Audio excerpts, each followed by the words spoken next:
Every 10 minutes or so, a new block gets added to the Bitcoin blockchain.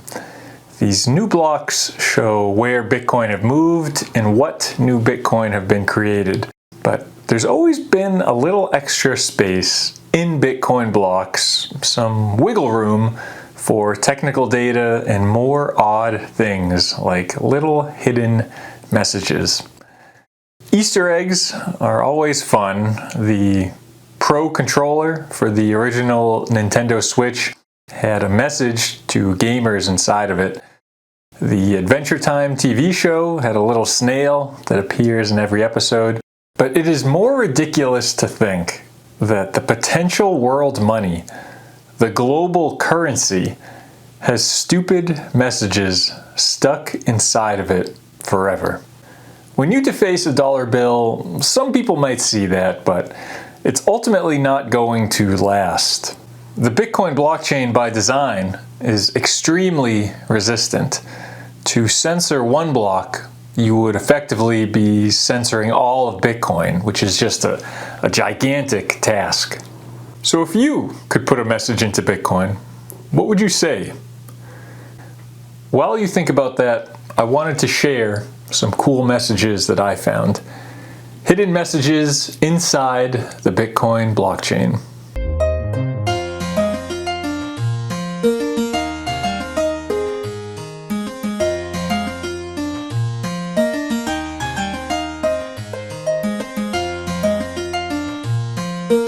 Block 139838, someone put, "I like turtles." The next day, someone put combo breaker. Rudimentary humor, yes. But remember, this is 2011. Culture was different. Internet humor was very different. The rabbit has a secret. Little sound does she make, she keeps it. The snow falls in silence, a century of concealment, she yields it. The hunter and the prey, wounded where she lay, she seeks it. Enlightened warrior, don the armor crafted in her honor, you'll need it. There is hope in the white, look to the rabbit, the axiom, who reveals it. J.S.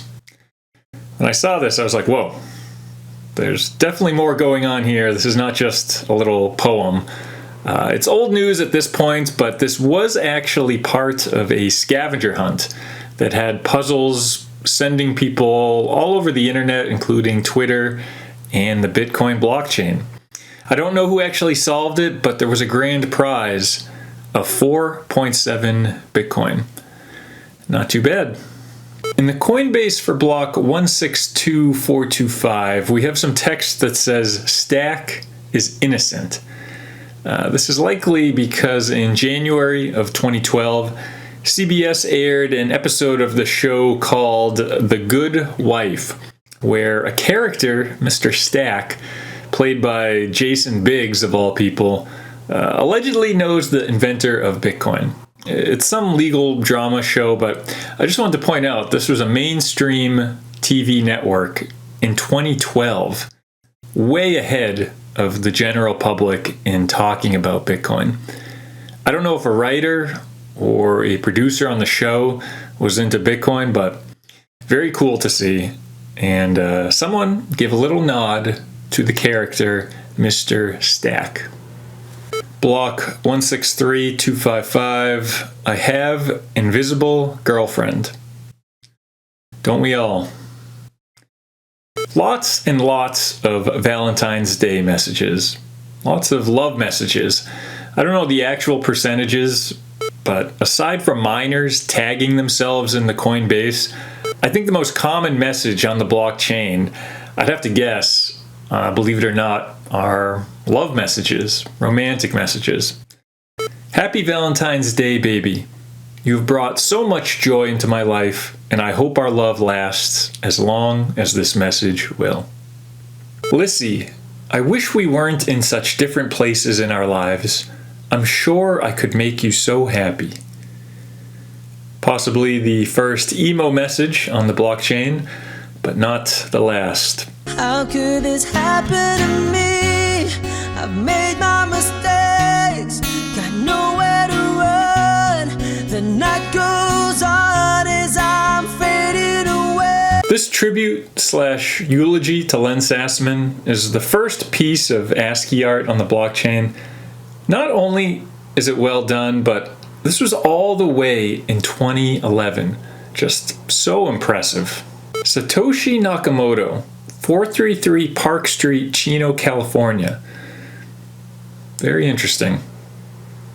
My keyboard is broke. If I had to pick the stupidest message I found on the blockchain, it's probably this one. My keyboard is broke? So what? Why do you need to put this on the blockchain? Why do we need to know this? It's so stupid. What is the point of sharing that information forever?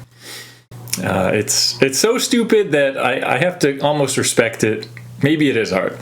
Bitcoin for the masses. Phrase I found interesting. A South African man named Paul LaRue had released software called encryption for the masses. Paul is incarcerated, probably never getting out of jail, but at this time, the time of this message, he was out and about. It was actually about 8 months prior to his arrest. For anyone keeping track, Satoshi also did use the phrase, encryption became available to the masses in 2008. Just worth noting. Sane is a good girl. Don't know what that is a reference to. Napalm in the morning, I love the smell of. How embarrassing. Looks like just one block later, he was able to fix his mistake. Just really wanted to get that message in there, I guess. I'm not going to read this whole thing, but the premise was use December 21st as the date to attract time travelers to come visit. And this was another attempt at standing on a soapbox to get attention of future time travelers. So 2013, 14, 15 had somewhat of a movement online to try and make this a thing. Unfortunately, nothing ever happens, and even though there are a lot of groups out there still trying to get the attention of time travelers, it's just more scattered, not as loud, and every year nothing happens, there's less enthusiasm. This website is not up anymore, but what it used to do was open up a bunch of websites, legal websites, but websites that the NSA had deemed as concerning enough to make you a permanent target for surveillance. People clicking this was basically like a form of protest. The Snowden leaks had showed that the NSA was tracking people just for reading certain Wikipedia pages, just for searching certain words or having words in your email that they deemed extremist. And privacy tools, open source tools, fell into that category. So for the privacy-focused community, this was very upsetting. It's hard enough to get people to care about this stuff as it is. The average person is just now disincentivized to look into privacy if they learn it will make them a target. And your data will get tracked indefinitely. Not to go on a tangent, but I do think that storing all of our data is going to lead to this giant expose one day. Especially with AI assisting and combing through it all. Like one day there's going to be this massive event, this dump of information on the internet where you can search probably 99% of people and learn everything about them. Not just like the nudie pictures, but like everything you've ever done on the internet for everyone. And that's just very dark. All because these big brain decision makers thought it would be a good idea to store everyone's data indefinitely. So we have that to look forward to. Yuki. Will you marry me? Tetsu. That same day, yes I will. Yuki. Nice. Sorry for your loss, bro. Care to tell us what happened with the fee of transaction blah blah blah? You can add a fee to push your transaction along if you're afraid miners won't include your stuff in the next block, and presumably Someone wanted to add 0.28 Bitcoin and accidentally put 28 Bitcoin into their transaction fee. Even for 2014, this was a huge amount of money, like more than $10,000. Well, when a miner saw that, they must have been laughing like the Joker. I don't know what the story is. All we can see is these numbers on the blockchain, so I don't know what happened there, but just a sad story. This is an interesting one. Autumn Radke was the CEO of a Bitcoin exchange called First Meta, an American. And in 2014, her body was found after an unusual fall from her building in Singapore.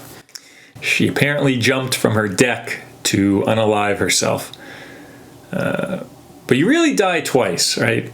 Once when your body dies, and the other when you are forgotten. So, in a small way, we remember her. In block 367803, I bet no one will send me any coins. Then they left their address. The equivalent of standing on a street corner with a sign begging for money. As of this recording in 2025, no one has sent any Bitcoin. But come on, man, I bet no one will send me any coins is almost like a wimpy way of begging. Just be straightforward, or give us something, some reason to. Here we go, a Santa image.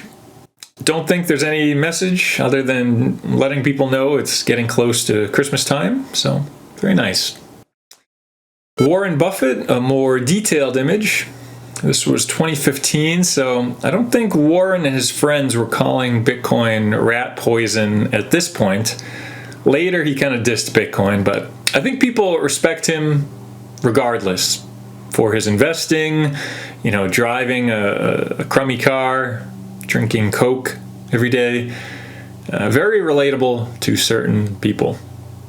Jumping ahead here, modern day Bitcoin blocks can fit even more, as the blockchain has implemented some efficiencies with SegWit and Taproot that allow for even bigger blocks, and the Surfer Girl art showcases some more elaborate ASCII art.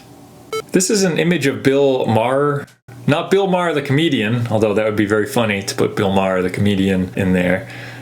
This guy is a professor from California, an expert in the history of money. Makes sense, he gets a little tribute. He definitely would appreciate the Bitcoin. Using base 64 encoding, this actual image was put into block 357239. Group of people sitting at a dinner table with their Twitter handles included. Famous picture in the history of Bitcoin. Put together by Arvind Narayanan. Nick is present. Would have been so cool to know what conversations were happening that day and just hear from these interesting guys. If you want a YouTube recommendation, check out these Bitcoin lectures Arvind contributed to at Princeton. A great free introduction to Bitcoin that, despite being 10 years old now, still hold up well. Back to some text. Never get in a swimming pool with Michael Barrymore. I had no idea what this was a reference to, and not that I'm like an expert on conspiracy stuff, but I was just shocked that it was something I had never heard about. I'm not going to get into it, but just go ahead and read the Wikipedia page for Michael Barrymore, and there's enough there to probably get you going and probably make you a believer that yes, don't get into a pool with that guy. 16 USD off your first Uber drive, then with a link to a legit Uber advertisement and coupon code. Kind of disgusting. I almost didn't want to highlight this, but it is interesting to see a major corporation putting an ad into the blockchain all the way back in 2015. But if I'm looking at graffiti under a bridge, I don't want to see Dunkin' Donuts coupons there, right? I want something more human, I don't want McDonald's coupons on the blockchain. This guy, Tim Dobbenschutz, put a cover letter, like for a job application, into block 332467. He was trying to get a job at a company called Hive. What an interesting way to get an employer's attention. I found the website for Tim Dobbenschutz. I assume gotta be the same guy. Still interested in cryptocurrency. And looking at his resume, he didn't even get the job. Damn. But looks like things have worked out okay for him. Knowledge itself is power. A phrase I don't really agree with. As a great mind once said, the purpose of knowledge is action, not knowledge.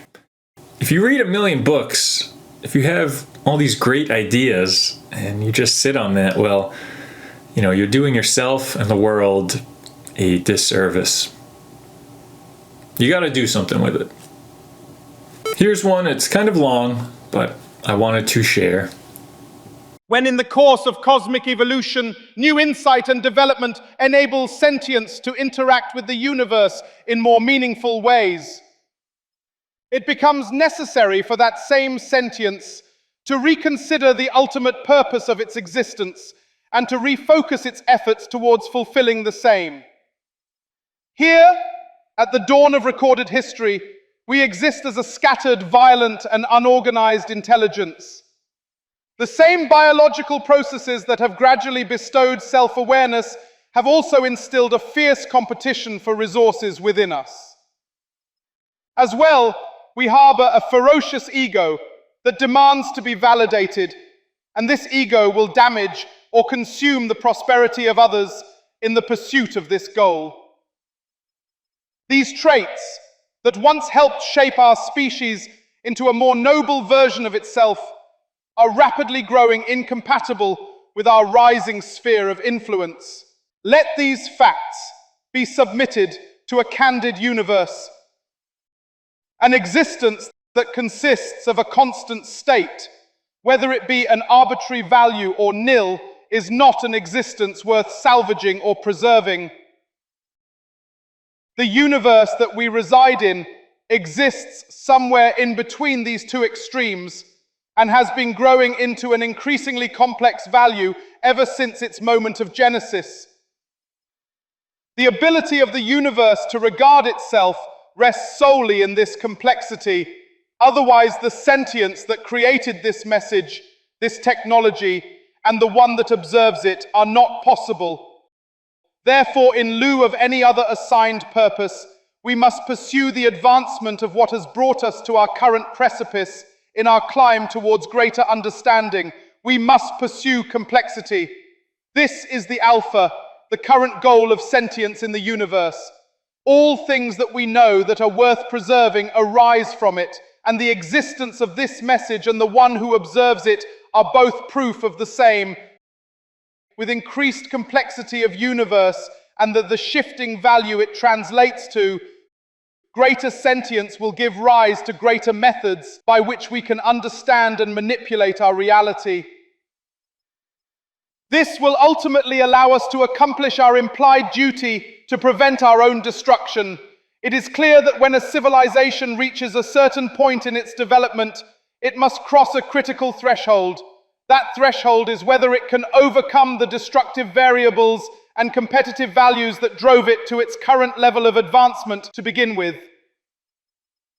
If it does not overcome its own nature, it is doomed to either consume itself in competition or stagnate until a greater process annihilates it.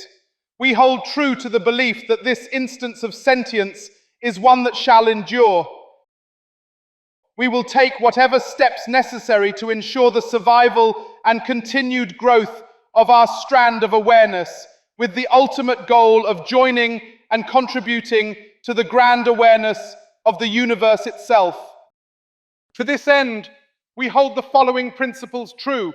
The blockchain offers our civilization an unprecedented opportunity to both decentralize power among competing entities and also to store in perpetuity the knowledge and history of our ascension. Due to the crucial importance of this protocol, it is of a vital nature that access to the blockchain remain unobstructed and available to any member of civilization sentient enough to seek access to it. We, therefore, the users and participants of the blockchain, do solemnly publish and declare that this shared record and the methods that grant access to it are, and of right ought to be, free and independent. They are absolved from ownership or control by any entity or entities. None shall restrict or hinder access to them. No government, corporation, or person shall have governance or power over it unless granted by the internal consensus of the network itself.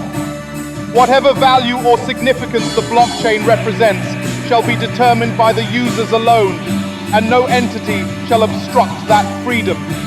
And for the support of this declaration, with a firm reliance on the belief that sentient complexity shall endure and succeed, we mutually pledge our faith, fortunes, and sacred honor.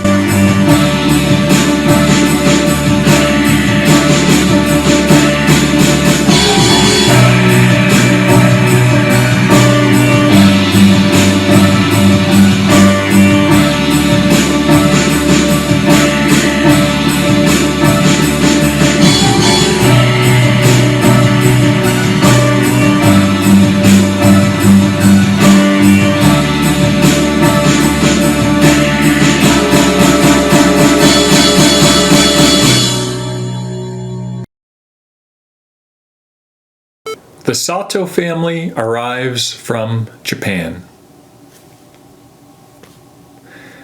People also slip messages into custom addresses. Typically, a Bitcoin address looks like random characters, but you can also send Bitcoin to addresses that no one actually owns. And that's another clever way to get a message out there. In block 155256, we see the words, "Just a 2-line test." It would be a real trick to own these addresses, to have that private key, but when you see words or sentences like this, the vast majority of these are effectively dumping your coins into the ocean, never to be seen again. Taken another step further, this guy sent Bitcoin to 22 addresses to spell out the original text scroll from Star Wars: A New Hope. Just extreme lengths this guy went to do something very little people would see or care about. But we see it and trust it's worth something to us. This happened just a few weeks ago.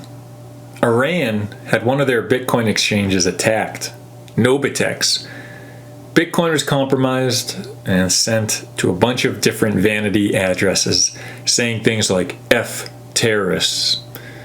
Just shows that the hack wasn't random and there wasn't an agenda in the attack. They'd rather burn some of the money than take it. Block 417131 contains an image of a man and woman wearing traditional Chinese clothing holding hands. Probably a wedding photo. There is some kind of Chinese writing on the side there. I guess I would say for pictures, you should either smile or not smile. When you're in between, it's kind of unsettling, but nice couple, cool little part of the Bitcoin blockchain. Do we really need this one on the blockchain? Probably not. I've been trying to pick out some examples that are noteworthy or important. But whenever I see something like this, it just makes me start to question if storing things on the blockchain makes sense. I know the guy probably thought this was funny, but seeing stuff like this, it just really starts to hit me that just because something is saved in perpetuity doesn't make it meaningful. And this was done on, of course, Thanksgiving. I imagine a guy in his room putting this into the Bitcoin blockchain while his family is downstairs eating.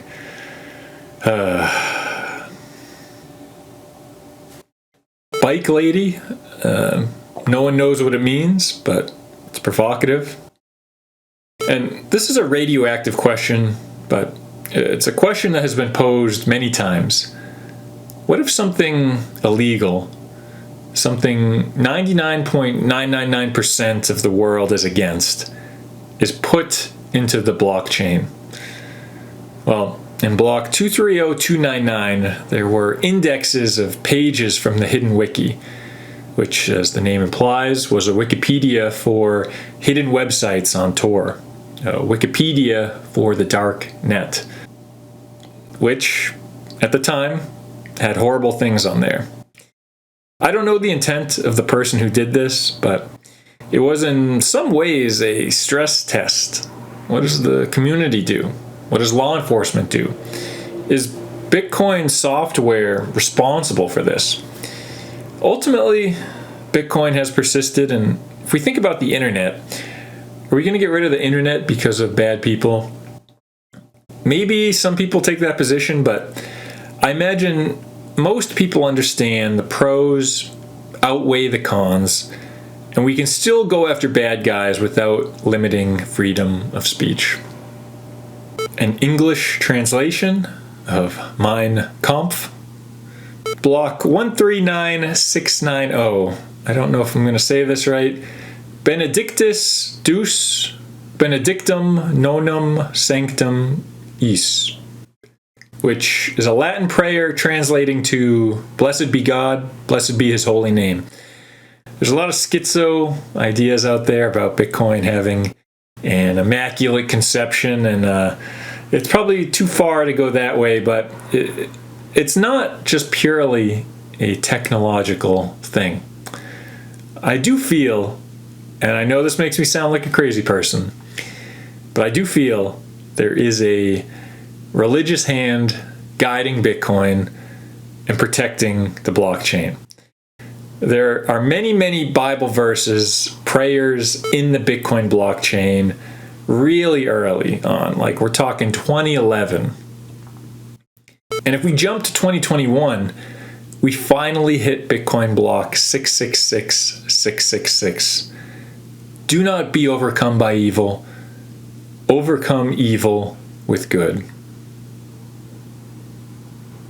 Block 767430 was really, in my opinion, the end of all of this. The end of innocence. This block was ordinal number 0. After the Taproot upgrade in 2022 that was supposed to make Bitcoin more nimble, people have instead used the extra space in blocks to put NFTs, like you may have heard on other projects, and while some are kind of cool, it has really just been a flood of poor quality images motivated by greed. And all of this coincided with these new AI tools that just allow for AI images to just dump into every new block. Hundreds of little widgets, each with a slightly different color or accessory that, you know, for some may be interesting to look through, but it's just not for me. It does bring up questions for Bitcoin development in the future, though, right? Like, what should we use this blockchain for? Moving coins peer-to-peer will change the world. But what about other forms of data, other forms of communication? Will we lose strength if we move the direction of Bitcoin? You know, is Bitcoin more than just money? I can't tell the future, but it's fun to look back at the past and see what some of the early users wanted to say when Bitcoin was simpler, when life was simpler. Thanks for watching.